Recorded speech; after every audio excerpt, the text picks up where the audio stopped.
Hello everyone. मेरा नाम बिंद्या कुमारी है और ये यूट्यूब पर मेरा फर्स्ट वीडियो है। इस वीडियो में मैं भारत के बारे में सामान्य परिचय के बारे में बताऊंगी और ये वीडियो सिर्फ किसी क्लास के बच्चे के लिए नहीं, भारत के हर एक नागरिक के लिए ये महत्वपूर्ण वीडियो है, क्योंकि अगर हम भारत में रहते हैं तो हमें भारत के बारे में सामान्य जानकारी अवश्य होनी चाहिए। तो चलिए बिना देर करते हुए हम भारत का एक रफली मैप ड्रॉ करेंगे। उसके बाद हम लोग जानेंगे कि भारत का क्षेत्रफल कितना है या फिर इसके पड़ोसी देश कौन-कौन से हैं, भारत की कौन-कौन सी सीमाएँ लगती है। तो चलिए बिना देरी किए एक भारत का हम मैप ड्रॉ कर लेते हैं। तो सबसे पहले भारत का मैप बनाने के लिए हम यहाँ शुरू करेंगे यहाँ राजस्थान से। तो ये हम लोग राजस्थान वाला हिस्सा ड्रॉ कर लिए। उसके बाद जस्ट इसके नीचे हम लोग बनाते हैं गुजरात। तो उसके बाद गुजरात के नीचे बनाने के बाद हम लोग दक्षिण के साइड बढ़ेंगे। उसके बाद ये हमारा हिस्सा शुरू हो जाता है तमिलनाडु। उसके बाद हम यहाँ ऊपर वाला हिस्सा पहले कंप्लीट कर लेते हैं। तो ये राजस्थान वाला हिस्सा ऐसे होते हुए यहाँ हम बना लेंगे, ये हमारा हो जाएगा जम्मू कश्मीर। उसके बाद ये लद्दाख वाला हिस्सा। उसके बाद ये बिहार, ये हो गया हमारा उत्तर प्रदेश, ये बिहार। उसके बाद ये सिक्किम वाला हिस्सा। उसके बाद ये अरुणाचल प्रदेश वाला हिस्सा। उसके बाद नागालैंड, मणिपुर, मिज़ोरम। उसके बाद जस्ट ये हमारा त्रिपुरा शुरू हो जाता है और यहाँ ये थोड़ा सा टच करके इन वाले हिस्से को हम लोग ऐसे करके यहाँ पे ये मिला देंगे। तो ये हमारा उतना अच्छा तो नहीं बना, लेकिन समझने के लिए रफली मैप काफ़ी है। तो चलिए हम इसके बारे में थोड़ी सी जानकारी प्राप्त करते हैं।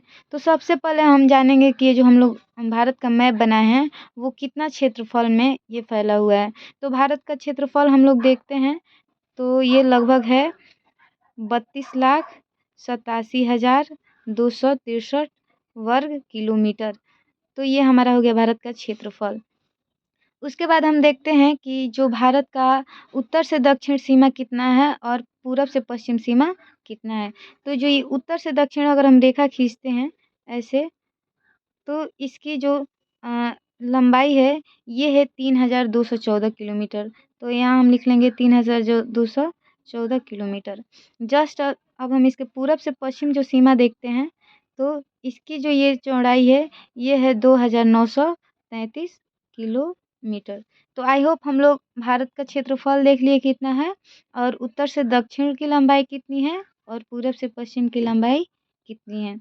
ये तो हम लोग देख लिए कि कितने वर्ग किलोमीटर में फैला हुआ है। उसके बाद हम देखेंगे कि भारत का जो ये नीचे वाला हिस्सा है, दक्षिण वाला हिस्सा, ये तीनों ओर जल से घिरा हुआ है। यानी ये जो भारत का उत्तर का जो हिस्सा है वो स्थलीय क्षेत्रों से घिरा हुआ है और जो ये तीनों भारत का जो दक्षिण वाला हिस्सा है ये तीनों हिस्सा जल से घिरा हुआ है। तो आइए हम इनको देखते हैं कि जल के कौन कौन हिस्से से घिरा हुआ है। तो भारत के जो पश्चिम में हम लोग देखते हैं यहाँ पर है अरब सागर और इसके पूरब में जो हम लोग देखते हैं यहाँ पर है बंगाल की खाड़ी। बंगाल की खाड़ी। उसके बाद जस्ट हम लोग नीचे देखते हैं, तो यहाँ है हिंद महासागर।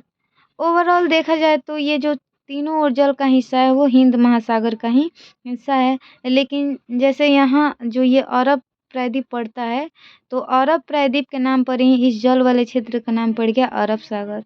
वहाँ भारत में हम लोग देखते हैं कि यहाँ जो बंगाल वाला हिस्सा बहुत बड़ा था, इसी के नाम पर इसका नाम पड़ गया बंगाल की खाड़ी। तो ये मैटर नहीं करता है कि मतलब ये जिस देश के नीचे पड़ जाता है उसके नाम पर ये है। तो उसके बाद हम लोग देखते हैं कि भारत के पड़ोसी देश कितने हैं। तो सबसे पहले भारत के जो पड़ोसी देशों की संख्या है कुल 9 है, यानी कुल पड़ोसी देशों की संख्या 9। इसमें से जो जलीय हैं उनकी देशों की जलीय स्थलीय देशों की संख्या है 2 और स्थलीय पड़ोसी देशों की संख्या है 7। तो इस प्रकार कुल देशों की संख्या, पड़ोसी देशों की संख्या है 9। तो आइए हम मैप पर देखकर समझेंगे तो हमें बहुत अच्छे से समझ में आएगा और हम इसको जल्दी भूल नहीं पाएंगे। तो यहाँ पर सबसे पहले हम देखेंगे भारत के जो पड़ोसी देशों में आता है, यहाँ पर है पाकिस्तान। हालांकि पाकिस्तान जो पहले भारत में ही आता था तो ये डायरेक्ट सीमा अफगानिस्तान से भारत की लगती थी, लेकिन जब पाकिस्तान 1947 में भारत पाकिस्तान का विभाजन हुआ तो ये हमारी सीमा पाकिस्तान से ही लगती है। तो ये वाला हिस्सा हमारा पाकिस्तान से टच करता है और यहाँ थोड़ा सा हिस्सा, लगभग थोड़ा सा हिस्सा यहाँ हमारा टच करता है अफ़गानिस्तान से, जो लगभग केवल 106 किलोमीटर के ही सीमा बनाती है ये। तो ये 106 किलोमीटर का सीमा बनाता है।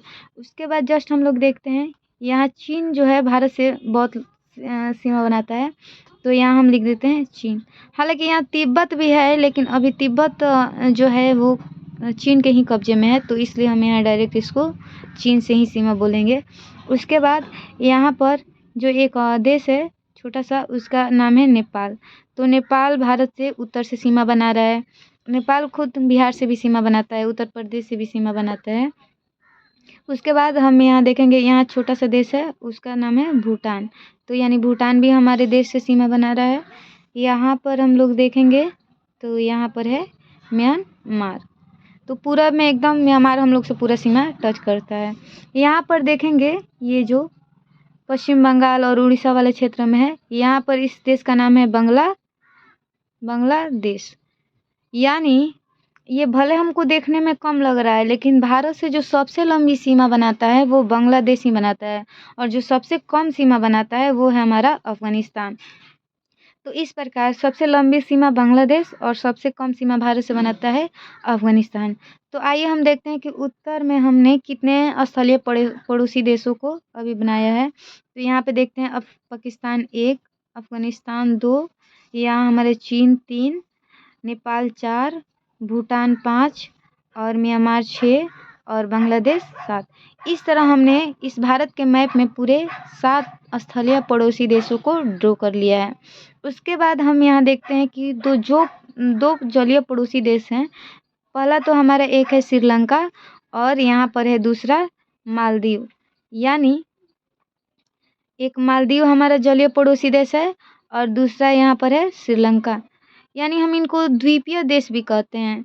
तो द्वीपीय देश उनको कहा जाएगा, यानी द्वीप इनको कहा जाता है कि भूमि का जो ऐसा खंड हो और चारों ओर इसके जल हो, तो उसको हम लोग कहते हैं द्वीप।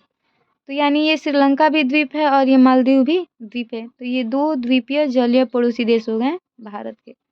आई होप इतना समझने में दिक्कत नहीं आई होगी। हो सकता है कि थोड़ा बोलने का स्पीड ज़्यादा हो, तो आप इस वीडियो को 1 या 2 बार से भी ज़्यादा देख सकते हैं। इसके बाद हम लोग देखते हैं कि हम लोग कहते हैं कि भारतीय प्रायद्वीप या भारतीय उपमहाद्वीप, तो इन शब्द को भी हम लोग पहले जान लेते हैं।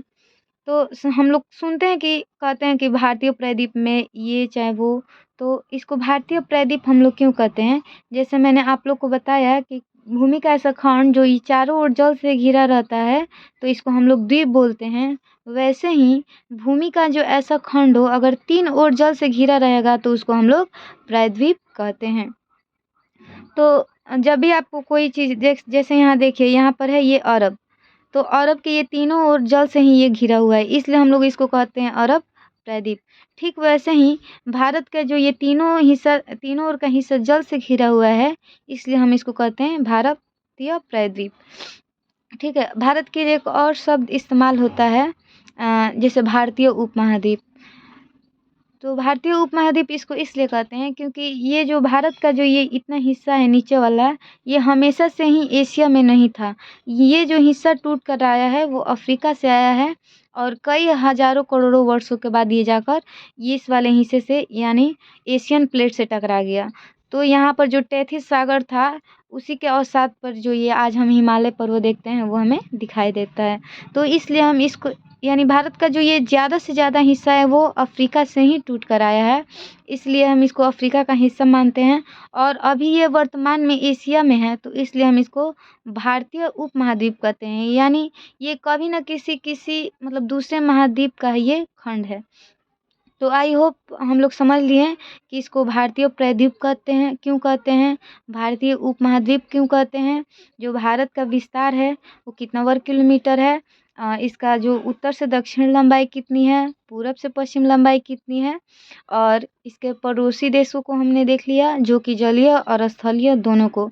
चाहे भारत किन किन मतलब महासागरों से घिरा हुआ है या फिर किन किन सागरों से घिरा हुआ है, इसके बाद हम लोग जो भारत का सामान्य जानकारी है इसके मतलब अगले जानकारी के बारे में नेक्स्ट वीडियो में हम लोग देखेंगे। हो सकता है कि ये जो मतलब पहला जो मैंने वीडियो बनाया है उसमें बोलते टाइम मुझसे कुछ मिस्टेक भी हो जाए तो उसके लिए मैं माफ़ी चाहूँगी। और इसका हम जो सेकंड पार्ट है वो नेक्स्ट वीडियो में भी देखेंगे। Thank you.